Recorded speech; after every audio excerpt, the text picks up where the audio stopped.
It is nearly impossible to get more than 80 votes on something in the Senate these days. I mean, maybe if you're renaming a post office, but rarely happens. It occasionally happens, though. Nominations confirmed. The ayes are 86. The nays are 8. The nomination is confirmed. Okay, that was the vote just last year on the nomination of Erica McIntyre to be the Commissioner of Labor Statistics. And she was nominated by then President Biden, but she was seen as such a non-controversial choice for a completely apolitical, kind of nerdy job that she got 86 votes for her confirmation. And she had the support of many loyal Trump fans, like, say, Tommy Tuberville, the current Secretary of State Marco Rubio, some guy named J.D. Vance. Wonder what he's up to these days. What's he up to? You know, lots of things. Along with 35 other Republicans. They all voted to confirm Erica McIntyre to be the Commissioner of Labor Statistics. Now, most people were probably not following that vote at the time. I don't think we were taking it live or anything. Most people probably do not know what the Commissioner of Labor Statistics does, although if you're watching right now, you very well may by this time today. But it's actually an important and, yes, very, very wonky job overseeing the nation's economic data, which is why experienced and qualified data scientist Erica McIntyre held that job right up until today, when Donald Trump fired her in a post on his social media site. Here's what he said, quote, "I was just informed that our country's jobs numbers are being produced by a Biden appointee, Dr. Erica McIntyre, at least he said she was a doctor, I suppose, the Commissioner of Labor Statistics, who faked the job numbers before the election to try and boost Kamala's chances of victory. I have directed my team to fire this Biden political appointee immediately," all caps.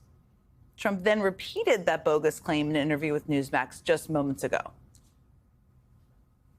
I don't believe those numbers. I think because we're doing so well and we fired her. This is not something from just now. This was before the election where she got, meaning Kamala.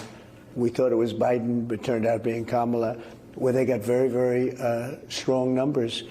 I said, what's this all about? And they adjusted them, and then later on they adjust them, I guess, downward. But we don't want that. We want straight numbers.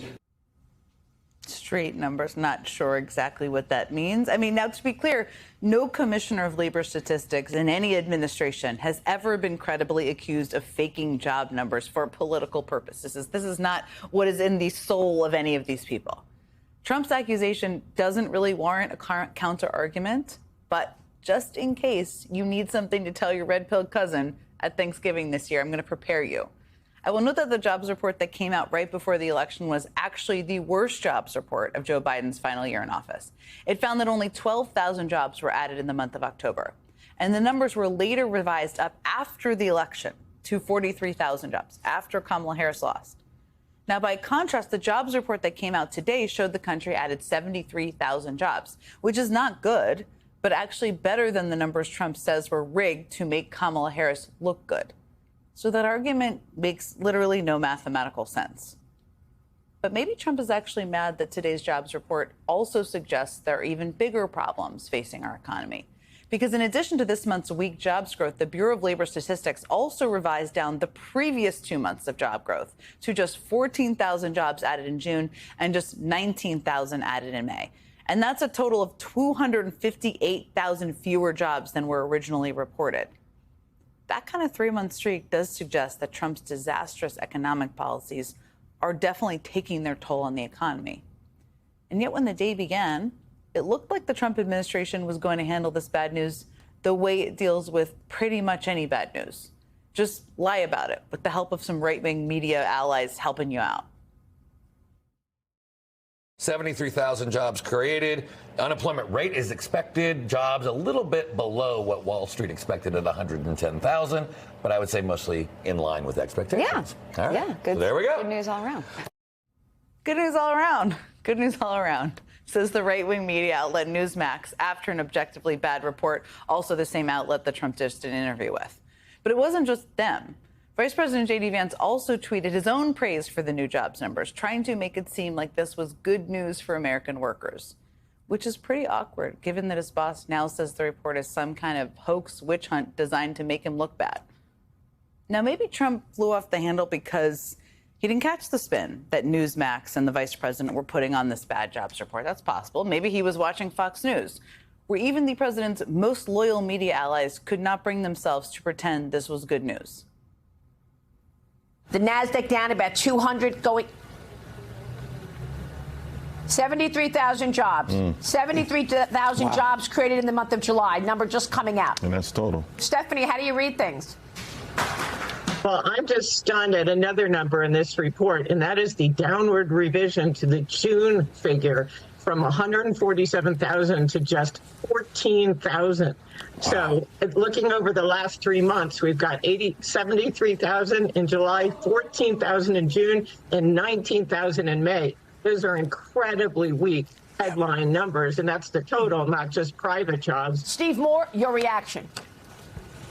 Look, I think this is all a result, this disappointing number is a result of all the turmoil over tariffs and the trade wars. This disappointing number is a result of all the turmoil over tariffs and trade wars, says the Fox News contributor, who Trump once tried to nominate to the Federal Reserve Board, by the way. Now, it may have been coverage like that which spurred Donald Trump to lash out and fire the labor statistics commissioner. Listen, Trump's claims about the fabrication of jobs numbers are ridiculous, kind of sad. His arguments definitely mathematically make no sense. But the firing of the head of the Bureau of Labor Statistics has huge, longer-term problematic impacts. BLS puts out all sorts of data on inflation and productivity and all sorts of stuff. It's critical data used by businesses and economists and researchers and investors to understand the state of the economy.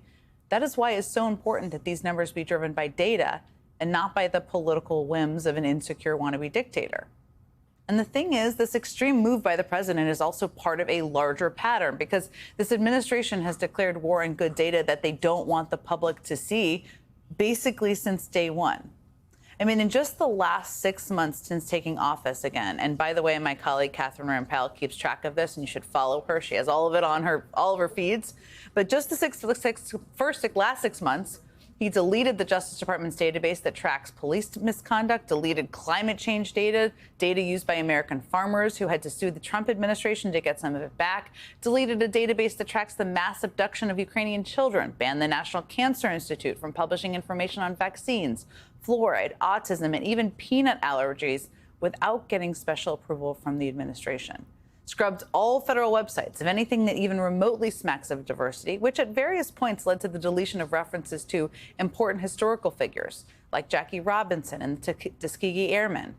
He's laid off the team that collects federal data on drug use in America. He's eliminated the federal program that tracks maternal health in America. He stopped requiring power plants and industrial facilities from reporting their greenhouse gas emissions. He's cut the part of the government that tracks U.S. educational achievement, and he's trying to scrap the Department of Education altogether. And honestly, that's just a sample. I could spend the entire hour just listing the many, many, many ways this administration has worked to destroy Americans' access to good data and accurate information.